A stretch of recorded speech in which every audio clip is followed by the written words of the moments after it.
Halo, Assalamualaikum warahmatullahi wabarakatuh, teman bisnis. Kali ini saya akan membahas tentang bisnis outlook di 2024.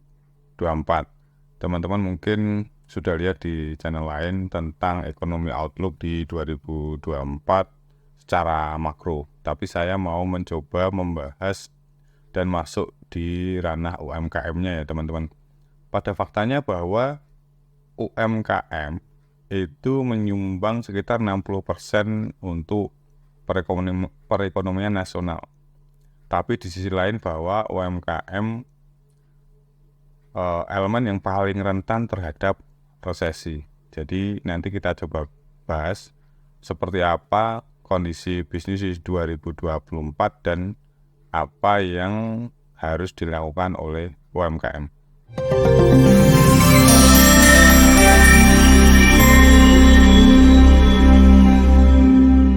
Sebelum kita masuk ke topik utama, kita coba flashback sejenak ke beberapa tahun ke belakang, di mana 4 tahun ke belakang merupakan tahun yang sangat berat bagi kita pelaku bisnis, baik mikro ataupun bisnis multinasional, di mana di awal tahun 2020, pandemi COVID-19 mulai masuk ke Indonesia.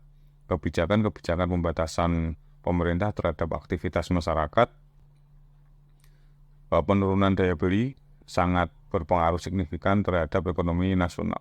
Pendapatan kita mulai turun, cash flow kita tidak jalan, secara fundamental pengelolaan bisnis kita belum siap untuk menghadapi pandemi tersebut.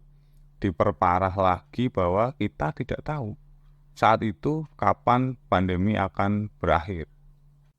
Ibarat seorang sopir di tahun 2020, kita harus pintar waktu itu kapan kita pasang gigi 1 ataupun pasang gigi 5. Kapan kita pasang gigi 1, meskipun terjal tapi kita tetap harus berjalan, kita ambil gigi 1. Kemudian kapan kita harus gas gigi 5 saat kondisi memang benar-benar sudah siap untuk take off waktu itu. Ibarat seorang pilot, pesawat terbang, kita harus tahu kapan kita harus mencapai ketinggian maksimal dan kapan kita harus turun di ketinggian minimal supaya bisnis kita tetap jalan. Waktu itu secara naluri bertahan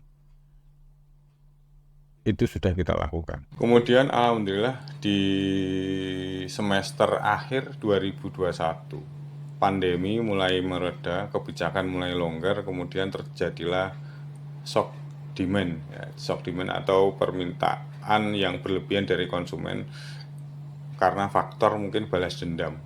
Karena setelah pembatasan selama 1,5 tahun kurang lebih, akhirnya konsumen belanja berlebihan, belanja membabi buta, yang membuat permintaan konsumen sangat tinggi. Dan akhirnya di semester 2 tahun 2021 sampai pertengahan tahun 2022, alhamdulillah dari sektor bisnis sangat berpengaruh sekali,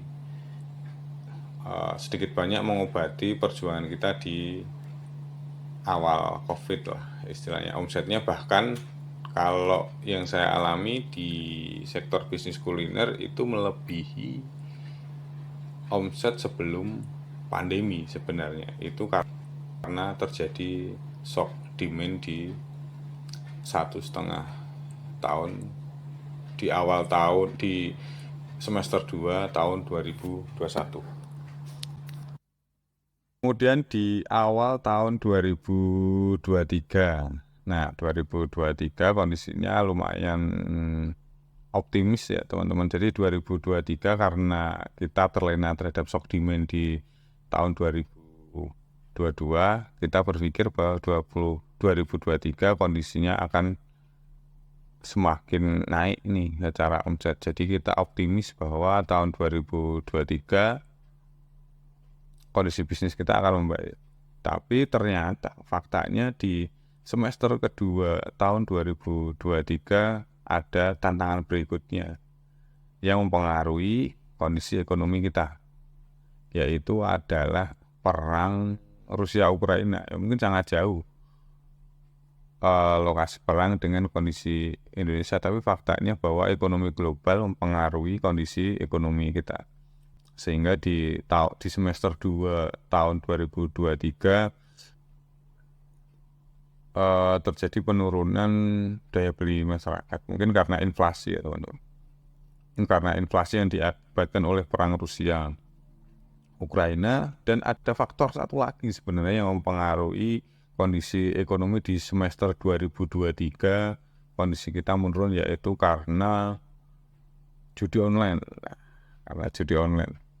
Menurut data dari pemerintah di OJK bahwa ada transaksi sekitar 200 triliun yang masuk ke transaksi judi online. Artinya bahwa uang yang seharusnya berputar di pasar untuk meningkatkan kondisi ekonomi kita akhirnya berhenti di bandar judi online.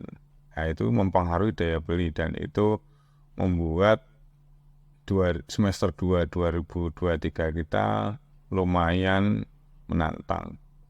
Apa yang kita lakukan saat itu adalah rasionalisasi laporan keuangan, teman-teman. Jadi karena pendapatan turun, akhirnya kita menyesuaikan terhadap biaya-biaya yang kita keluarkan bisnis kita supaya tetap stabil dalam operasional bisnis kita di tahun 2023. Kemudian bagaimana prediksi di 2024 terkait ekonomi nasional yang berpengaruh dengan UMKM. Jadi mungkin kita nggak usah jauh-jauh ekonomi nasional seperti apa, banyak lah di luar yang sudah membahas ekonomi 2024. Saya akan membahas seperti apa 2024 untuk kita sebagai pelaku bisnis UMKM. Teman-teman, menurut saya 2024 adalah tahun politik ya, menjadi murni tahun politik, di mana di awal tahun bulan Februari, tepatnya tanggal 14 itu ada pemilihan presiden, DPRD tingkat 1, 2, DPD. Kemudian jika tidak ada yang menang di putaran pertama, ada putaran kedua di bulan Juni. Setelah itu ada pilkada serentak di akhir tahun 2024. Seperti kita ketahui bahwa perputaran uang di masa pemilu, masa kampanye, atau di tahun politik itu sangat besar. Saya nggak tahu berapa totalnya, tapi yang pasti sangat banyak, dan perputaran itu tentunya akan mempengaruhi kondisi ekonomi kita, akan mempengaruhi kondisi ekonomi nasional dengan perputaran uang yang ada. Di sisi lain, bahwa kondisi itu sangat menguntungkan bagi UMKM seperti kita, karena kegiatan-kegiatan dari perputaran uang itu sangat besar. Tapi tentunya itu hanya prediksi ya teman-teman, jadi prediksi tidak pernah tepat, seperti masih banyak hal secara makro, geopolitik ataupun geoekonomi dunia yang ternyata berpengaruh terhadap UMKM, seperti perang Ukraina, perang Palestina Israel.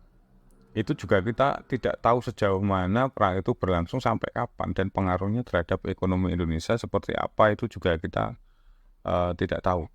Kemudian apakah ada pandemi berikutnya, kita juga susah untuk memprediksi itu. Kapasitas kita sebagai UMKM, kita susah untuk memprediksi itu. Terus apa yang harus kita lakukan di tahun 2024 untuk menghadapi setiap tantangan yang ada? Seperti apa yang harus kita lakukan? Teman-teman semua, dari 4 tahun ke belakang, dengan segala turbulensi kondisi bisnis yang kita alami, tanpa kita sadari bahwa itu membuat kita belajar banyak ya teman-teman. Jadi kita dilatih secara tidak langsung untuk jadi lebih kuat, jadi lebih pintar, adaptasi, inovasi, kita kreasi dalam menghadapi kondisi yang luar biasa berat di 4 tahun ke belakang ini, dan membuat kita punya mental yang sangat tangguh untuk menghadapi apapun kondisi yang akan kita alami ke depan di tahun 2024. Tapi tentunya sebagai seorang pebisnis, apapun kondisinya di tahun 2024 ada pilar-pilar yang harus kita kuasai, teman-teman. Jadi 4 pilar utama dari bisnis, yaitu pertama adalah manajemen keuangan, manajemen sumber daya manusia, manajemen operasional, dan manajemen marketing. Kita coba bahas satu persatu seperti apa masing-masing pilar itu harus kita kuasai sebagai pelaku bisnis UMKM. Yang pertama yaitu manajemen keuangan. Nah, teman-teman, sekecil apapun bisnis kita tentunya berhubungan dengan uang. Jadi manajemen keuangan harus kita lakukan, teman-teman. Yang pertama harus kita kuasai sebagai pelaku bisnis owner ataupun pengelola bisnis. Kita harus mengetahui yaitu financial map. Jadi peta keuangan kita harus tahu. Yang ada 3 komponen utama dalam keuangan, yaitu pendapatan, biaya, sama keuntungan. Nah, sekecil apapun bisnis kita harus tahu sumber pendapatan kita mana aja. Setelah kita tahu sumber pendapatan, tentunya kita akan mencari sumber-sumber pendapatan lain yang mungkin belum kita gali dari melalui inovasi, melalui kreasi, itu bisa kita cari. Yang kedua, komponen keuangan adalah biaya. Kita harus mengetahui biaya. Kita kelompokkan mana yang fixed cost, mana yang variable cost. Tujuannya adalah dalam kondisi tertentu yang tidak kita inginkan, kita tahu mana yang bisa kita efisiensikan dalam mengelola bisnis kita untuk menghadapi tantangan. Yang ketiga adalah keuntungan. Bagaimana kita mengatur keuntungan kita, mana yang harus kita cadangkan, mana yang bisa kita bagikan sebagai dividen, ataupun mana yang bisa kita investasikan. Nah, kita harus tahu itu yang di masalah tentang pengelolaan keuangan sekecil apapun bisnis kita. Nomor 2 adalah manajemen sumber daya manusia, teman-teman. Manajemen sumber daya manusia, mengelola manusia mungkin jauh lebih sulit daripada mengelola keuangan, karena uang tidak punya nyawa. Jadi kalau manusia punya keinginan, punya nafsu, punya emosi, dan lain sebagainya, jadi mengelola SDM memang sangat menjadi tantangan yang sangat berat bagi UMKM. Apa yang harus kita lakukan terhadap sumber daya manusia? Sebagai seorang business owner ataupun sebuah leader perusahaan, yang harus kita tingkatkan adalah engagement dari karyawan kita. Keterlibatan karyawan terhadap bisnis kita. Rasa memiliki karyawan, rasa memiliki SDM yang ada terhadap perusahaan sangat penting. Satukan visi misi perusahaan. Jadi bagaimana seorang leader bisa menyampaikan apa sih visi misi perusahaan, baik untuk perusahaan ataupun secara personal karyawannya, itu sangat penting. Kemudian bangun positivity dalam membangun soliditas tim. Jadi mindset positivity pada SDM yang mengelola bisnis itu sangat penting. Rasa senasib seperjuangan. Kemudian yang nggak kalah penting adalah keseimbangan antara hak dan kewajiban sumber daya manusia yang ada di dalamnya. Itu mempengaruhi kinerja dan kekuatan sebuah bisnis. Teman-teman, yang selanjutnya adalah manajemen operasional dan manajemen marketing. Ya, manajemen operasional dan manajemen marketing tentunya itu berhubungan dengan mindset kita sebagai pengelola, bahwa mindset yang penting yang harus kita tanamkan pada diri kita adalah bahwa perubahan adalah sebuah keniscayaan. Artinya dunia akan selalu berubah mengikuti zamannya. Tentunya masalah dan tantangan juga akan berubah juga. Masalah, tantangan berubah, tentunya solusi yang harus kita lakukan juga berubah menyesuaikan dengan tantangan dan zamannya. Artinya mau nggak mau kita harus terus belajar, kita harus terus berinovasi, kita harus berkreasi, kita harus menyesuaikan dengan zamannya, digitalisasi, mengikuti keinginan customer itu yang berhubungan dengan manajemen operasional dan manajemen marketing. Yang terakhir, teman-teman, yang sangat fundamental yaitu adalah leadership, teman-teman. Kepemimpinan. Jadi kualitas kepemimpinan itu mempengaruhi kekuatan keempat pilar manajerial yang tadi. Artinya seorang pemimpin akan berpengaruh sekali terhadap kualitas manajerial yang dijalankan sebuah perusahaan. Sekecil apapun perusahaannya. Kemudian bahwa seorang pemimpin itu mempunyai 3 hal penting yang harus dikuasai, yaitu mindset, skill set, sama tool set. Kualitas mindset seorang pemimpin mempengaruhi kualitas skill set yang dia pilih. Jadi skill set apa yang akan dia terapkan di perusahaannya tergantung mindset seorang pemimpin. Tool set apa yang akan digunakan oleh seorang pemimpin itu dipengaruhi oleh mindset seorang pemimpin. Jadi kalau kita ibaratkan pemimpin adalah sebuah perangkat digital, maka mindset itu adalah sistem operasinya. iOS, misalnya Windows, ataupun Android.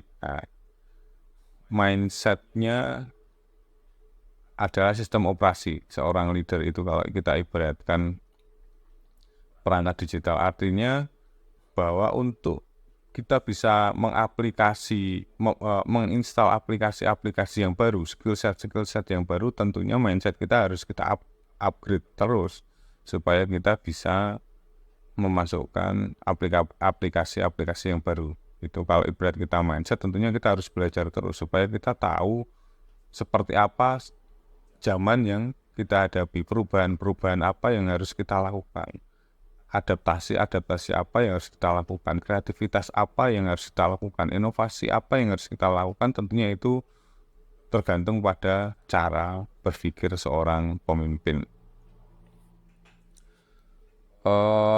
Jadi teman-teman, mungkin itu yang bisa saya sampaikan dengan segala keterbatasan yang saya miliki. Tentunya bahwa kita berharap 2024 apapun yang terjadi, karena di setiap tantangan pasti ada peluang yang harus kita ambil, dan kita harus terus berjalan, kita harus terus maju. Selamat tahun baru 2024. Wish you all the best buat teman-teman pebisnis. Sukses selalu dan Assalamualaikum warahmatullahi wabarakatuh.